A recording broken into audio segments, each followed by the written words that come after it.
older priest. I'm the younger one. I have many things to tell you about St. Nikolai. When I arrived at this seminary, I was just a stupid kid coming out of college, spent a couple of years, because my background is science. So I studied pre-med. I'm going to become a medical doctor. And so I came then to the seminary. We had a young priest, and my grandmother and grandfather always had priests in the family, and I had to listen to this story all the time. You have to go to the seminary. We need a priest. We need a priest. So I got so tired of it because I know that they controlled the money. And so I decided to go to St. Tikhon's. And on behold, I never expected to get ordained. I was going to just spend a couple of years here and then go back to Penn State, finish up my degree, and off to medical school, which I was already expected. I'm going to be a medical doctor. But, God has a sense of humor. And I stayed here, and I met this man. I remember I was in the monastery church. A young, stupid guy who knows everything, 20 years old, 2 years of college, I'm an outstanding student in chemistry, organic chemistry, you name it. I'll do it, tell you, I know so much, this and that, cocky. So I'm in the monastery church, and I'm waiting, and in walks this man.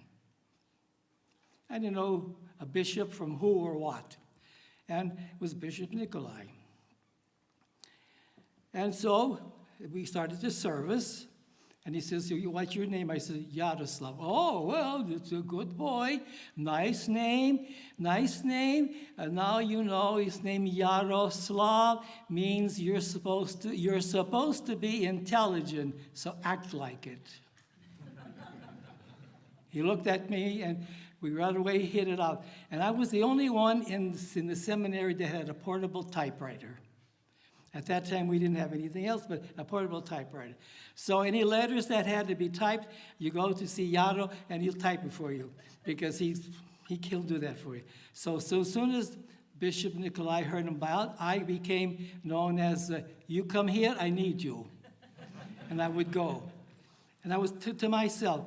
And here I am, 20 years old, we're living in his dormitory. All these guys are all single guys. They're playing baseball outside.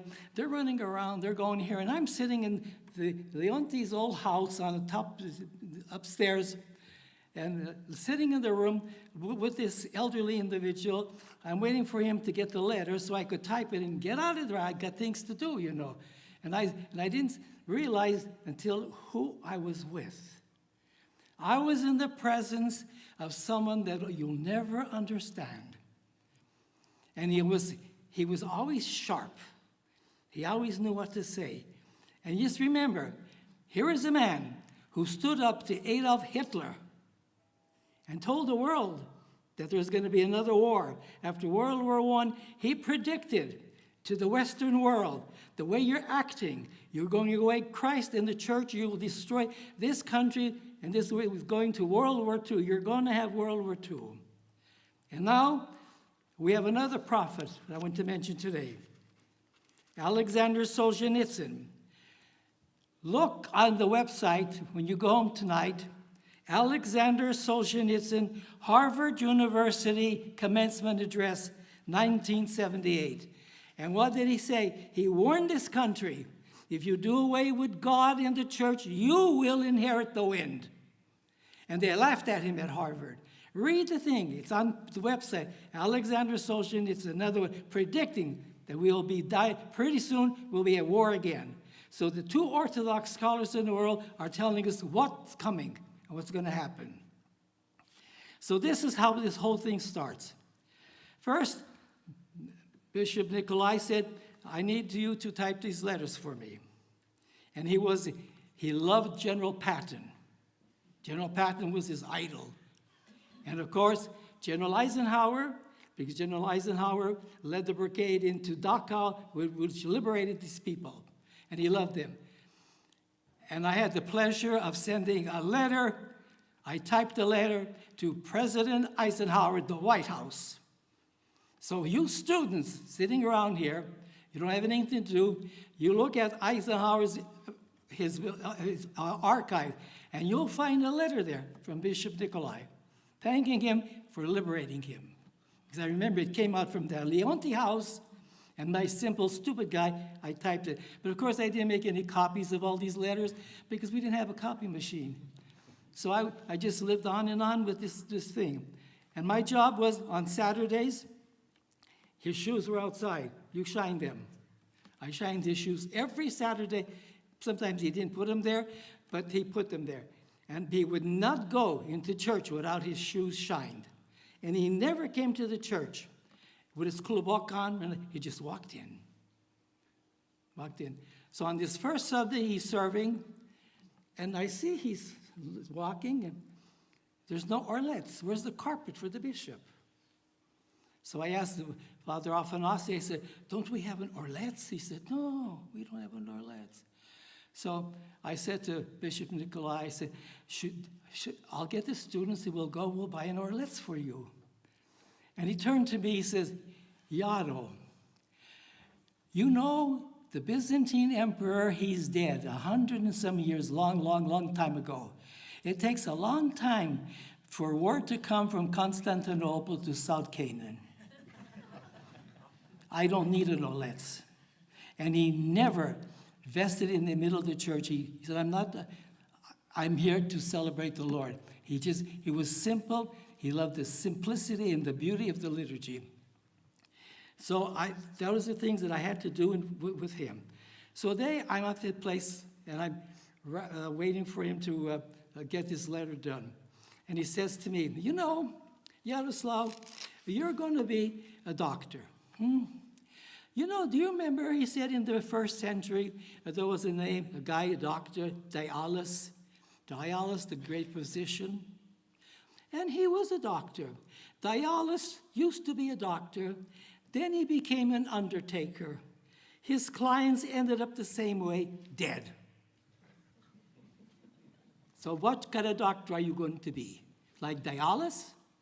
I said, no, Grace, I'm going to try to be a good doctor. Okay, so he went on.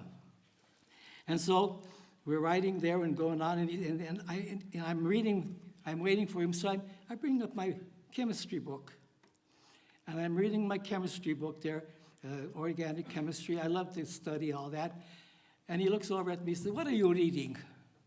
I says, chemistry. He says, chemistry. Oh, that is very good, you know. You know, Father, he said, you know, Yaroslav, the doctor, you're going to be a good cook. You'll be a good cook. You got chemistry. And then later on, we're standing there, and he looks around at me and he said, you know, you're a very intelligent man. I think you should write a book. And you know how to write, you can type, and this and that, and so forth. And he had this kind of attitude about himself. He was going to get to you, and he's going to tell you what he thought of you. In a nice way. He never was angry with me. He never shouted at me, but just in a nice way, he would put me in my place, because he knew I was arrogant. So I ran down to the dormitory here, and I see all the students. I said, you know, the bishop wants me to write a book. The bishop said, I'm so smart. The bishop said, you should write this book. You should do this, and you should do that. And all the students are coming around. Well, what kind of book does he want you to write? I said, no, he didn't say. He said, well, next time you go up there, you ask him, what kind of book? So a couple of days later, I'm hiding in the dining hall because I always hid from him, because I knew after the dining hall he would say, Yaro, come, it's time to go. I was always hiding. So he caught me and he said, Yaro, it's time, I need some work. So I go to his office, sitting up there in that room up on top of the steps. And I got there and he's there writing, and I said, Your Grace, I have a question to ask you. And he said, go ahead, ask me. It's okay, you're nice, you know. He was a very gentle man, so gentle I mean, he was just so loving. He was like my grandfather, always caring about you, what you're doing, and so forth. And so then I said, you know, you said I could write a book, and I'm so smart, and I'm telling everybody, and they want to know what kind of book. And he said, yeah, you should write a book because you are an intelligent man, and don't stop, you know, write the book. And I said, well, they asked me, what kind of book? And he turns around and he says, a cookbook. So I'm still writing that cookbook. But anyway, the Ladies' Guild in Endicott Parish, where I was a priest, they put out a cookbook and they dedicated it to me. So then I'm working with the bishop, and Easter comes. So we're going home for Easter break. And we come back, and he tells me, he said, Yaro, how was Pascha? I said, it was wonderful. He says, really? I have a question, Yaro. When Jesus came out of the tomb, were you there with the orlets for him to stand on? Were you there with the orlets to stand on? Because I was always after him to get that orlets, you know. And he said, you're going to be there. And I remember that I no, Your Grace, but that was the bishop. And he always wanted something to go on. And he said to me once, he says, you know, when we were in Dachau, Paskalny Noc, Easter night, we didn't have anything. He said, we had a paper icon, one candle, crumbs for the Eucharist, and some juice to drink. And we sang the service.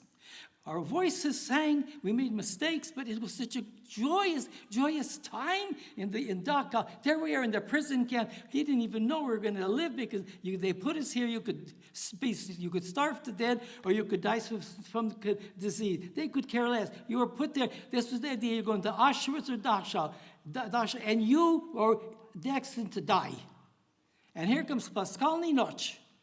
And we served it, and we served it. And do you know, we didn't have anything, but we had everything. We had everything. And that was this bishop.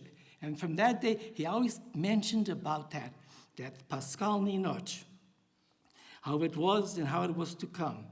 And then we were talking about teaching here in the seminary. Well, he had a problem here because he was the only one who spoke English. He came here. Now, listen to me. Here comes a man, 2 earned PhDs, one from Oxford and the other from Glasgow University, outstanding universities of the world. 5 honorary doctorates, Columbia University, Harvard University, everybody got doctors degrees. And he comes to here. And so the problem was that he spoke English in the classes. All the other classes were done in Russian. So the faculty, they were not happy with him. And then he said, the seminary has to have two buildings, the church and a library. And the library is important because the students go there, they will study, and they will sit among all those wonderful books and all that history that's around you. And I hope someday that the faculty will get together and form something to raise money to build this beautiful library at St. Tikhon. That he did. And the faculty went ballistic about him. We're here to teach. We're not here to be raising money. And he says, and he walked out of the room, he says, and that too shall pass. That too shall pass. And it did. And this was his bishop. And so I went there all the time listening to this man. And he wanted to go to St. Catherine's. St. Catherine's Monastery in the Sinai. He wanted to go to this library. He said, I want to go to the library to study because they have the outstanding scrolls there. They have all the beautiful, they're the second largest library in the world of important documents. And don't forget, he spoke 7 languages fluent in. You could buffalo him and everything because he knew what you're talking about. And so he said to me, someday you must go to St. Catherine's. So a couple of years ago, I was younger, I worked out, got myself ready, went to St. Catherine's, went to this monastery to see the icons that were there, because Bishop Nikolai, I had to go. And he said, and you go see the icons they are the beautiful first icon at St. Catherine's, and if you can, you climb the mountain. I climbed Mount Sinai, I climbed that. Now, I couldn't even think of that. So then the priest says, well, now we'll go into the church, and we're going to look for the icons that you want to see. And I go into church, and I look, and the frames are there. The icons are all gone. There's no icons here. And the librarian said to me, where are you from? I said, I'm from Yonkers, Manhattan. He says, Father, the icons are at the Metropolitan Museum of Art in New York City, 20 minutes from your house. So I said, there's no sense being stupid if you don't show it. Because that's how it was. 20 minutes away, I go 6 hours riding on a bus, flying to Tel Aviv, climbing Mount Sinai, and all that, and it's right in my backyard. And the bishop said, see, that too shall pass. And it was that way. And then he said to me, why are you always with this chemistry? Why are you with science all the time? Why don't you read some good things, about the fathers of the church? And I said, Your Grace, because science is logical, and it's researched and proven. And he looked at me and he said, so is stupidity logical, but no research is necessary. No research is necessary. So he looked at me. But that's how he was. And he was so kind to me and so forth. And then when he was getting very ill, they moved him down here to the dormitory. And he would just knock on the wall, Yaro, come. So I would go over and do what I had to do. And I don't know how many letters I typed for him. And then he would tell me that he's going to go to Carbondale. He wants somebody to drive him to Carbondale. He got his check from the seminary, and he went down to Carbondale to the thrift store, and he bought all these children's clothes. All these children's clothes. And they packed them up and sent them to Serbia. This man was a man who was a charitable individual. He just took care of the orphans. And he was always with the orphans and the poor people. He was always asking for them and helping them. And the poor man had nothing. He didn't want anything. He would get his pay, spent it on the orphans, taking care of this and doing all these things. And he was this kind of individual. And then he was always concerned. His big concern was the parish priest family. He said the wife of the priest and the children, they're the ones who really suffer, he said, because on some parishes, there are some very wicked people who go against the priest's wife and their children. He said, and I want to understand and tell you. So he always sat with us at the dining room table with the students and talked with them. How are you doing? What's going on with you? He always was concerned. And at one time, we were sitting there, and the health department came and said, we have to close the seminary. Boy, the water's contaminated. Oh. So I had to go, we all running back to our rooms to get ready to get out of here because the water, you can't use the water. And the bishop says, just a minute. Don't worry. Take your time. He gets up, says a prayer, blesses the water, the well, and he says, and that too shall pass. And he walked away. Next day, the health department comes here with the chemist to try to test the water. 2 days ago, it was contaminated. It was as clear as could be the next day. And the bishop, and the guy said to the bishop, and the water's clear. And Bishop Nikolai says, and what did you expect? What did you expect? And he walked away. What did you expect? This man was so outstanding and gave so much to this school. And I remember when he came here, and the Department of Education came up here, they registered the school for something, and they looked at the faculty, and they said, my God, you've got professors from all these outstanding universities. You've got people that are from Oxford, you have in here, you have there. You have in South Canaan, you have the greatest faculty than any college or university around you. You have all that, but we cannot give you accreditation because you don't have the structures and you don't have the money. Remember what was going on with our church.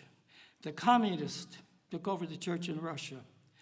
Stalin, Khrushchev, at that time, they took away Tenafly, our seminary. Everybody had to get out of our seminary. They stole our library. It's in Columbia University. Till this day, they closed our girls' school in Brooklyn. The Russian library in Columbia University is ours. They chased us out of the cathedral in New York City. We had to go to 2nd Street. And it's a miracle that they didn't come to this property, because this property was founded by the Russian bishop, but they never came here. They didn't bother. So everybody had called the monastery and said, come here. So we came here for the seminary. Bishop Nikolai came here. And he said, this is my home. Yaroslav, Yaro, my famous doctor.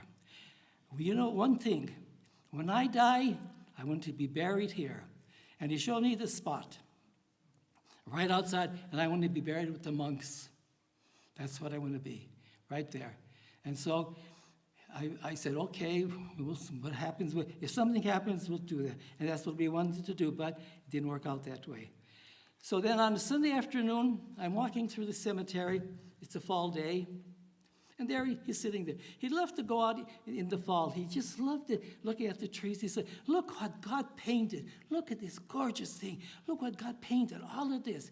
And he said, and I'm running through. He said, are you still running? Are you still running? What are you running for? And I said, I'm jogging. And he said, where were you running to? You're going in circles around. What have you accomplished? You ran in a circle. Oh, he said, come here. So I came over and he said, see that leaf falling down? That leaf isn't dead. That leaf is going down to the ground. It will nourish that tree. And come springtime, the tree will come again and a new leaf will come. That's what life is about. You understand? This whole thing is going this way. God has created this whole thing. I said, oh, that's very interesting, very interesting. And I kept running. And he knew I was disturbed. I didn't want to pay attention. So he waited for me. So I got there. The next day, it was Monday or Tuesday. And Monday was the day when he taught homiletics. We went over the sermons the people are going to deliver and how to write. And he says, and remember, when you get up there, you deliver your sermon. You look at the people, you're in contact with them, and you speak. And there's one thing you understand. There are periods and there are commas. And you know what that means? Stop and take a breath. And then go. You do it that way. Because if you do it the wrong way, the people are going to say, what kind of a teacher do those kids have? And it's going to make me look bad. So we had to, Monday, he picked out the guy. You'll give the homily. You'll prepare it on Saturday. We had to prepare it, and he read it over, make sure there wasn't any mistakes. And then he would wait for you to give the homily. And if you did a mistake, he never criticized you in public. Never criticized you in public. And even in the classroom, he would say, well, there were some things you did here, this and that, but he never would mention your name. But then after the class was over, he'd say, could I speak with you, please? And he'd call the student over, and he'd point it out in private. He was that individual. He had class. He had a class system. And he treated everybody so royally that they were his children. And that's what he did. So we had one student in our seminary at that time who thought he knew everything. And the day came for him to prepare a sermon. And the bishop said always, I want you to understand one thing. When you preach, you deliver your sermon, you talk 15 or 20 minutes. If you talk over that, you're talking to the wall. Understand that. You're talking to the wall. When he would preach at this monastery, you couldn't get near that church on that Sunday. So many people just came to listen to this man because he was there. So it came time for this one student that we had. I'm not mentioning his name. He's not here anyway. He's resting down there. I have more friends in the cemetery than I have alive now already. They're all down there. And he said, it's your turn to deliver the homily. Okay. And he knows everything. He gets up there. So we're all waiting for this guy. And services, the people, he closes the royal doors, the curtain is pulled, the priests are receiving communion, and Bishop, he says, now it's time for you to go, I will listen. So this guy comes in, he asks for the bishop's blessing, he walks out. He starts. And it's not going well. And pretty soon I see the bishop coming off the high place. And the feet are moving rapidly that I could never see. He never walked that fast. And he came to the royal doors and he banged on the doors. He's like, press your lips. What is wrong with you? And he never did that to anyone. Press your lips. And the guy kept going and going. So he pulled the curtain, opened the doors. He says, you're finished. Away with you. And we all up in the choir, we went, he got his. And after that, no one said a word Monday. We went to class, we all sat there. Bishop didn't say a word, just ignored it, and went on and on. That's the way it was. He was that kind of saintly individual. He was always a saintly individual. And he always quoted James chapter 1, 2, and 3. My brethren, count it all joy when you fall into temptation of evil, knowing that the trying of your faith worketh for you patience.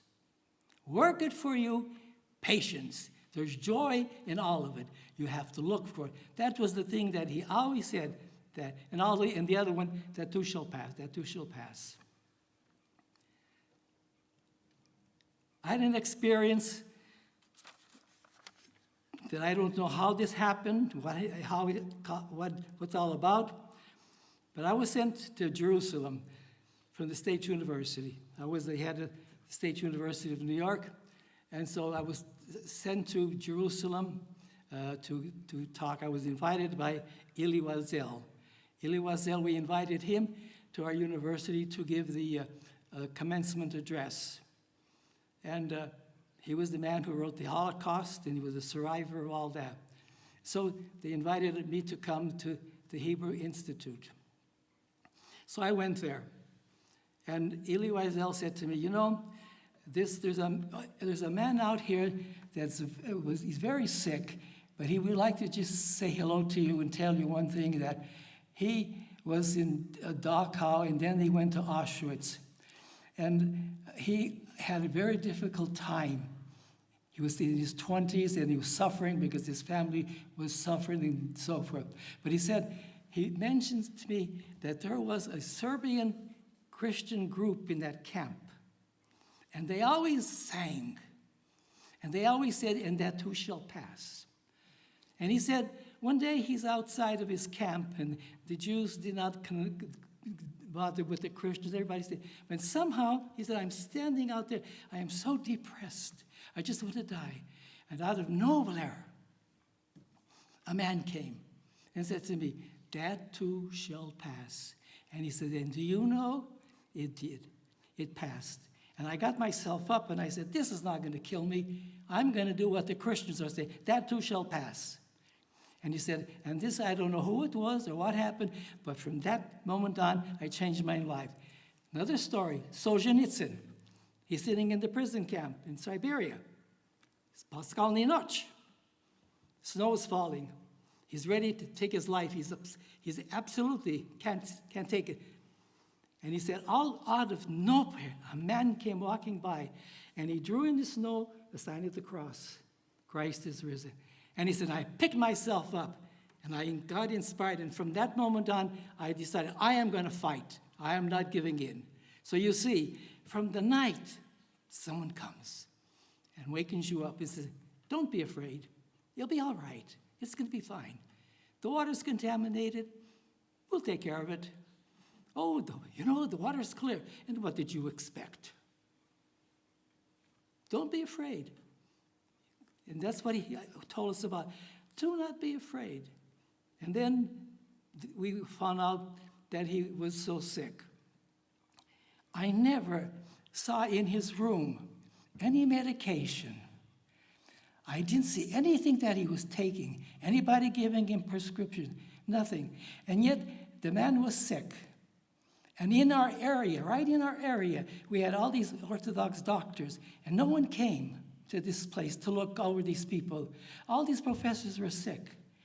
Martinson, the dean, he was the head of the academy at St. Petersburg. Students here. Every morning he would lead us in morning prayers and night prayer. In the morning he served. At night he served. Next day he died. No one cared. And now, when we were kids, we didn't know what was going on. You'd think that some of the people in the valley would say, send some doctors up here and look at these people. They need help. And at 76 years old, for this bishop just to die like that. And that was interesting because he died right in this seminary, this place he loved so much, because he loved it, because he loved the students. And he said, some of them are okay, some of them are not so good, some of them, but they're okay. So what?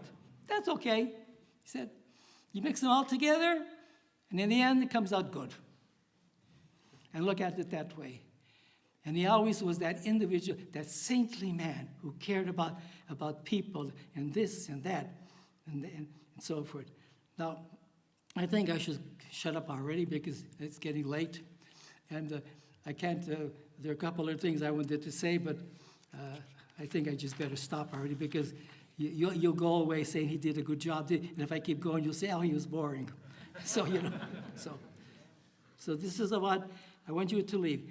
When you get home, or tomorrow, look up Alexander Solzhenitsyn, a lecture, 1978, and you'll see the prophecy. Bishop Nikolai was the prophecy of World War II, Alexander Solzhenitsyn, World War III. And they laughed at him at Harvard. And from that day on, he never gave another speech because they laughed at him.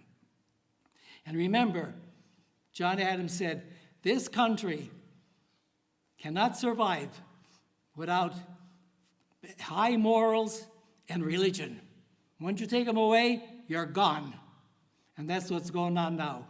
That's exactly what's going on. And we are in for it. And you read the paper, there's going to be a battle between God and his holy churches. But Bishop Nikolai says, do not worry, it too shall pass. And it will. And he left us with that. And I'm so stupid, and because I had so many notes from him, but that was 70 years ago. And I went into my box downstairs where I had all these notes where I would go to see him and talk to him and so forth. And and they're all crinkled and destroyed. And he was an artist. Sometimes he would draw an icon for me. I would come there. He drew the Good Shepherd for me. He drew all kind of things for me. And I came there, oh my God, what is he bothering me already? So I would go there and I would say, come on, let's go. I'm going to get outside. I want to go here and I'm going to go. And here I'm sitting with the fountain of wisdom. Never again. And this day I still remember the things what he said. When I get upset, I always say, you'll be okay. You'll be out there. Because he was that kind.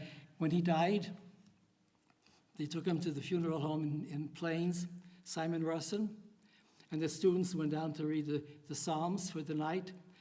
And the undertaker called us in and said, come here, I want to show you his feet. My God, what they did to him, how they beat him and tortured this man. They burned him. His feet were just, how he ever walked, I have no idea how he walked. And he must have been in pain every day, but he never showed it.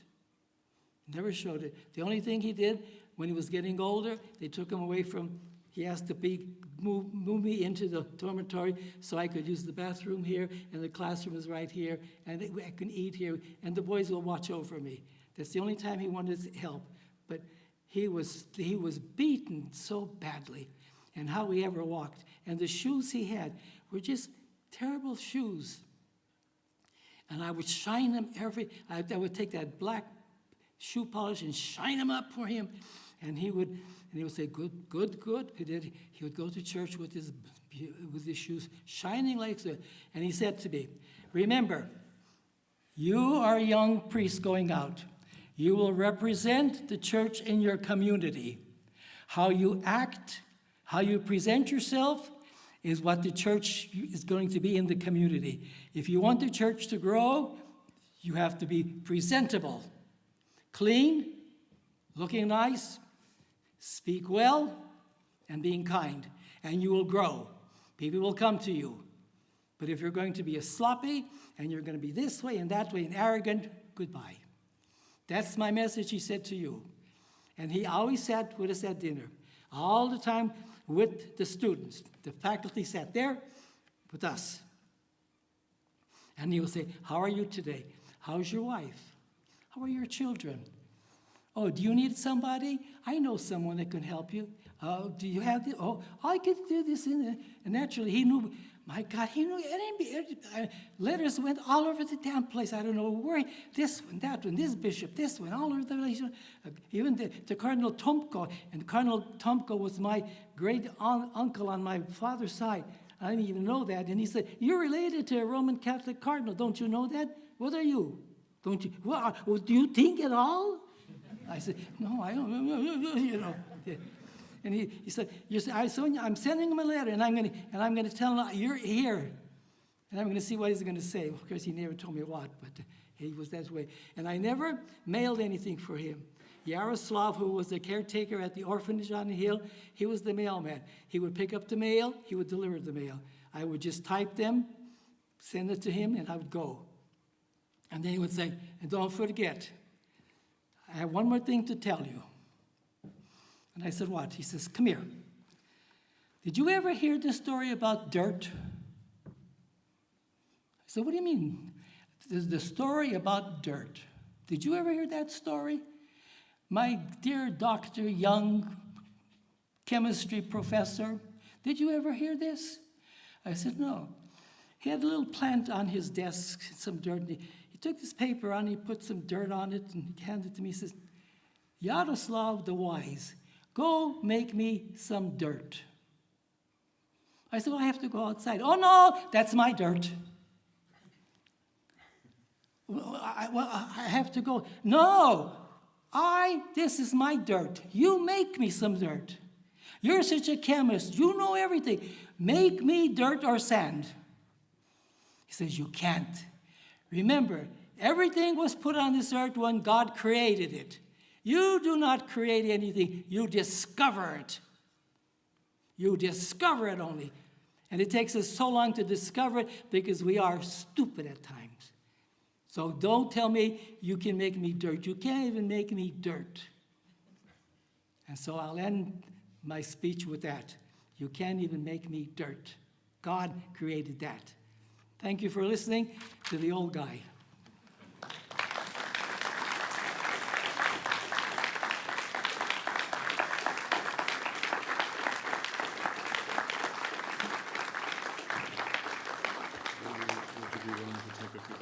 Oh, yeah. Yes, if you want to ask me some questions, I'm not saying I'm going to answer them, but you can ask, you know. Anybody want to ask me something? Because 70 years ago, I forgot a lot of things about this, about Bishop Nikolai. Yes? Dr. Mary, he's going to bring you the microphone right over there. Oh, 1 second. Oh, it's going to be a big question. Dr. Mary's going to ask it. I better get ready. Here it comes.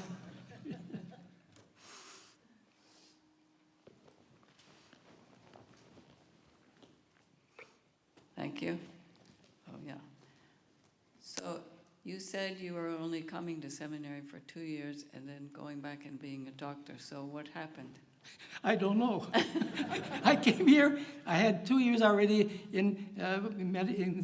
from Penn State, and you'll forget, we had to, when you were coming here, you had to pay your tuition. So we always had jobs in the summer. We all went to work, because the first thing you did when you arrived at the seminary, you went to Father Mortenson's house, the White House there, and you paid your tuition. And then you had to buy your books too, because the church didn't have any money. They were bankrupt. We were just guests at the monastery here. We didn't even pay rent for these buildings. We just stayed in here.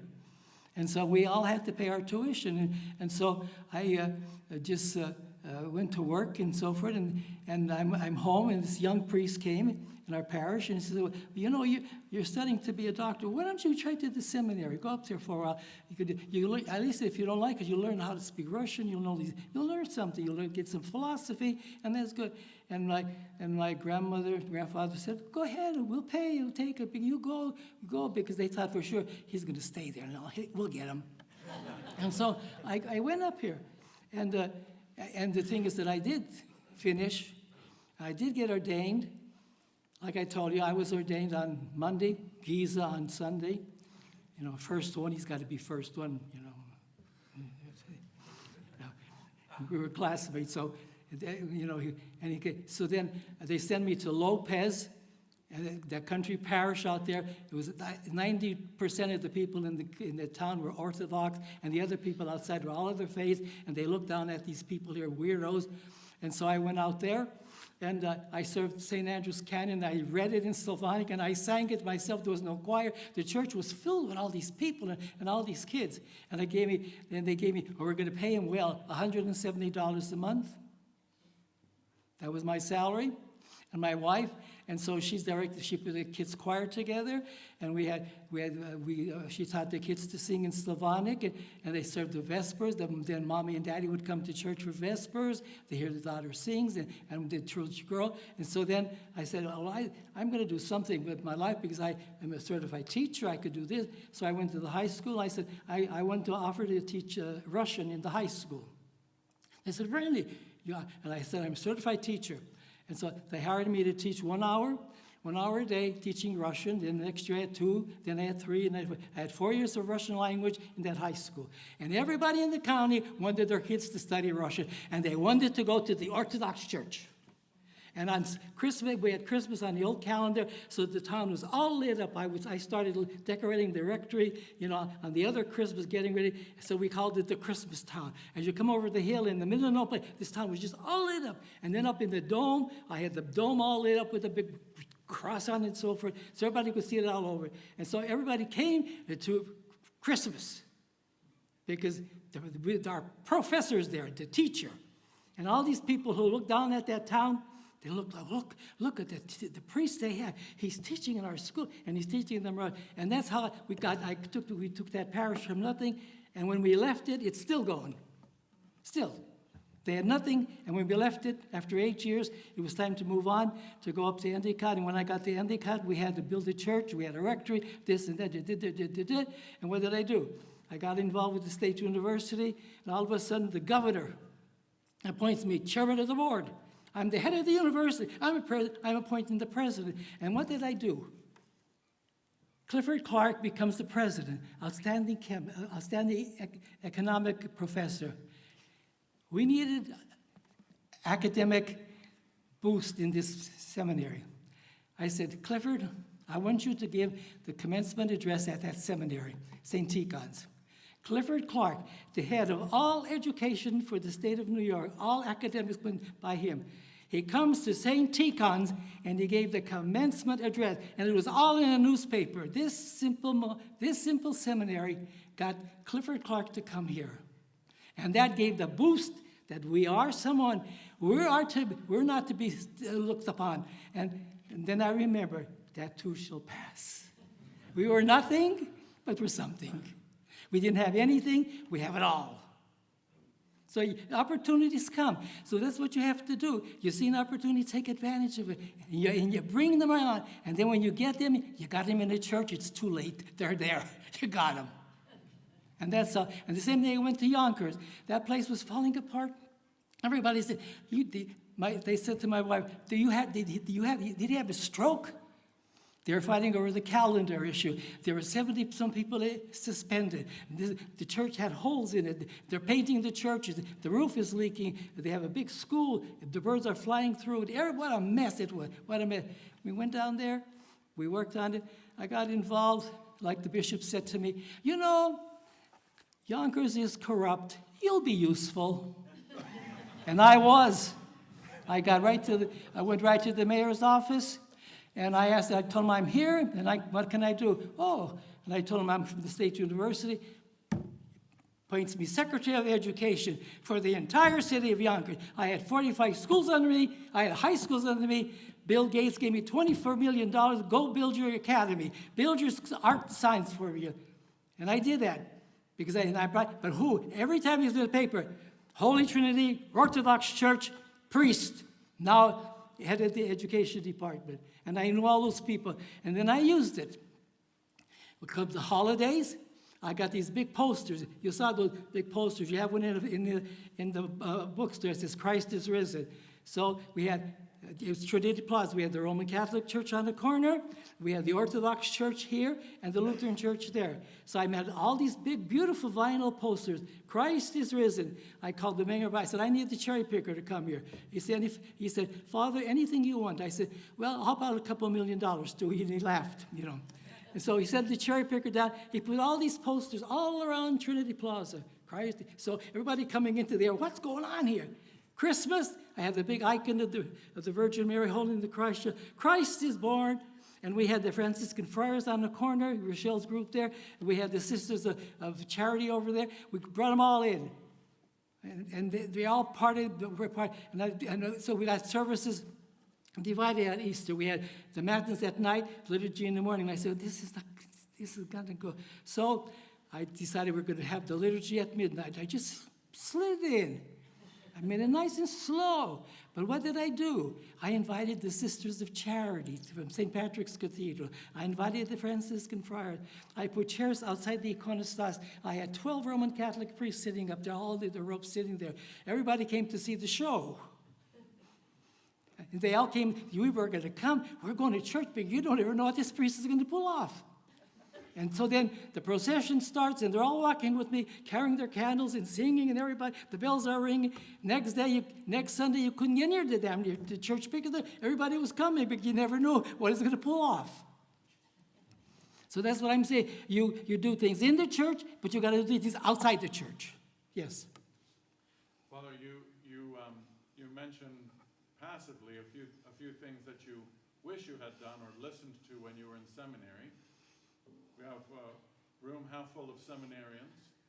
What is one piece of advice or two that you might give to us now that you reflect on many years as a priest while we're still here in the seminary? I would say that make sure you get yourself a good education. You all college people, if you can, go and get certified to be a teacher, because you always can pick up something extra, or your wife. Always do something extra to protect yourself, because some parishes are poor. They can't afford things, but you can help them. And if you help them, you're helping yourself.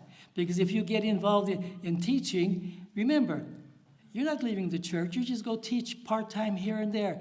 But you get, in the end, you'll get a pension, you get medical taken care, you can help the church and all that, and you help the church by growing that way. And then you're visible in the community. Look at our priest, look how, why our priest is educated, and your guy, he can't do nothing, he just sits there all day. And there, so you come. And you ask people from Endicott, on television, I was on television all the time. I'm doing this, but I'm from St. Peter and Paul's Orthodox Church and the State University. The church first. Commencement at SUNY Binghamton. Every year we had 3,000 graduates. I led the procession, dressed with my academic robe and my big cross on top of it. And nobody said to me, not one thing for 17 years. I did that. I'm the priest. And I wore the cross. Even when I was in the Department of Education in Yonkers, the cross first in the procession. And no one said a word. Today, I would never survive that. But of course, I wouldn't put up with it anyway. Yes. What else? Anybody else? Yes, sir.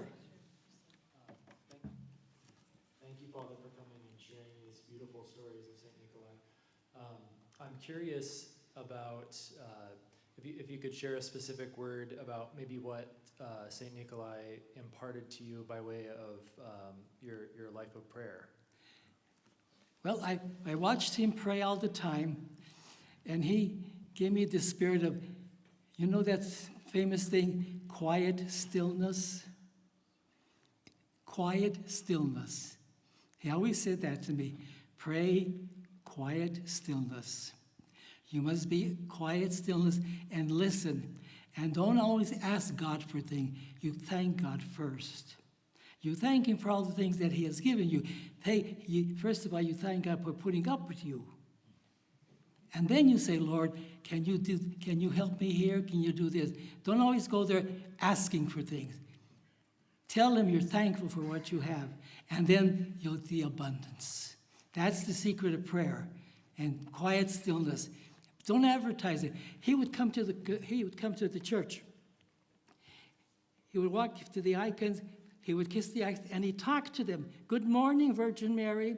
Good morning, my Lord. How are you? He talked to the icons in the monastery church. And he'd go in. Then before he got vested, he talked to them. That's the kind of man he was able to talk to these icons. And he had a conversation with them.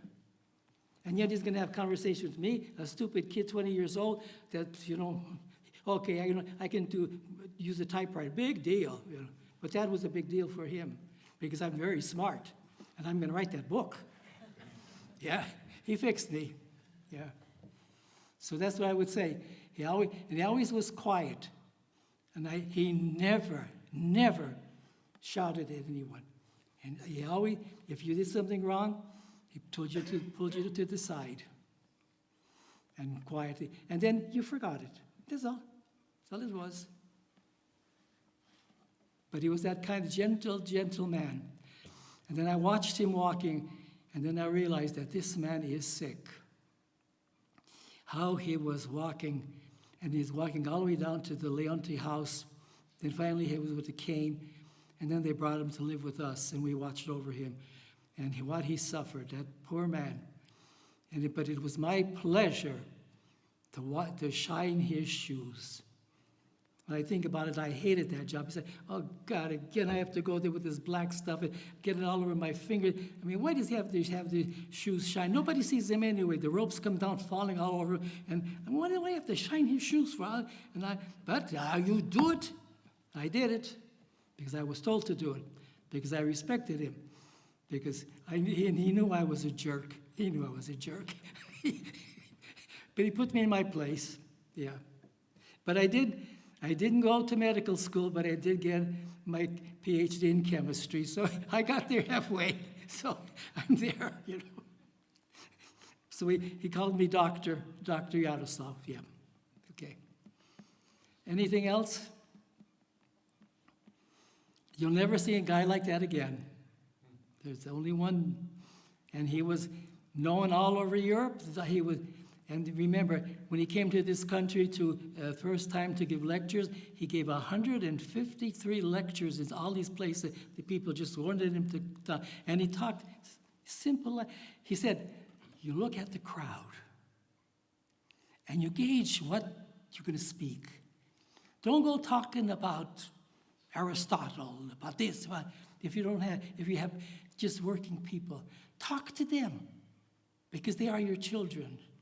Don't be talking about stuff because and show up because you know these people, you know this one. Oh, I know this. So what? You know what? So no, keep it to yourself. But when you are a priest, you look down at your crowd and you talk to them and you say, oh, I know you're hurting. You need help? I can help you. And he knew everybody under the sun. If you needed something, I'll help you. But yet, he didn't know a doctor didn't come. But it was our fault. I blame us. We were old enough to know better. We saw he was sick. Why didn't we, they said, let us go to one of our parishes and bring some doctors up here and get this man some medicine. To die like that at 76 because he had a heart condition. And the same thing with Martinson. I mean, it was just terrible that they were just, you come up here, and even when the students got sick, you stayed in bed, you'll get better. Yeah, you hope you got better. Okay, that's it, I guess. Thank you very much for listening to me. I enjoyed coming home. I haven't been here in a long time because I've been so busy doing other things, but this is my home, and I was ordained at that monastery, and I'm going to be buried in that cemetery. And I just want you to know that I'm the front row in the cemetery. When I was ordained, I went down and I bought that lot. They were opening up the cemetery, and I bought the front row. So I'm the Park Avenue people coming in, and the rest are all going to be behind me because I'm in the front now. And I checked it with Sergius at the monastery. Is that property still there? He said, yeah, it's still there. He said, I have it guarded. So I'm coming home, but I'm going to be right here so I can hear the church bells ringing. Because my family bought that wooden big bell up there. I want to hear those bells. And I said, when they bury me, the bell better ring. Yeah, so I'm home. And this is my home. I'm coming home. Yes. And this was Bishop Nikolai's home too, even though he's not buried here, but he's here. And he's listening to me today, and he said, yeah, you did a good job, but well, yeah. I'm waiting for Monday morning. I'm waiting for Monday morning. He'll get me, wait. I'm waiting for Monday morning. Come here, Yaro. Yeah, okay. And there I am coming with my portable typewriter, little kid, miserable. Thank you very much for being so kind to me.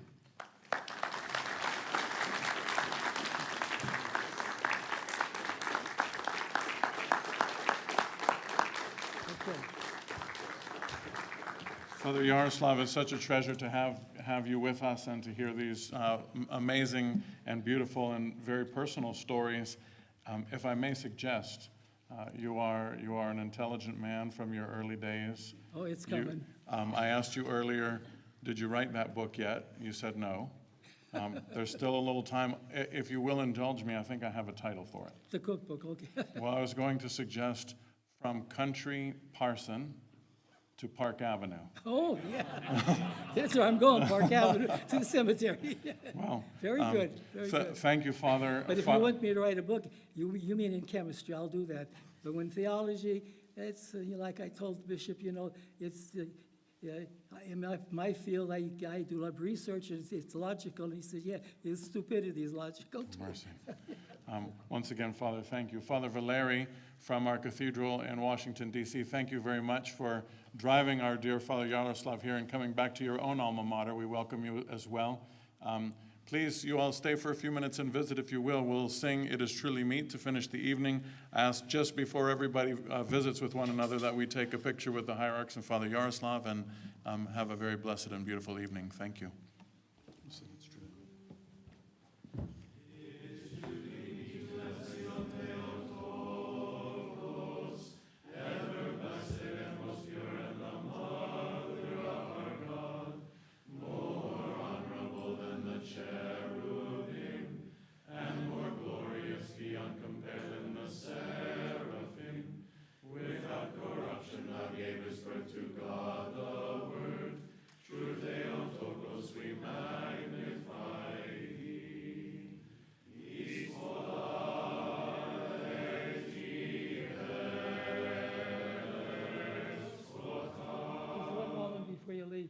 Last year I was supposed to come, but I didn't come, and I apologize for that. I was a healthy man last year, but I was told I had to take the third virus shot. And me being a chemist, I should have known, don't be so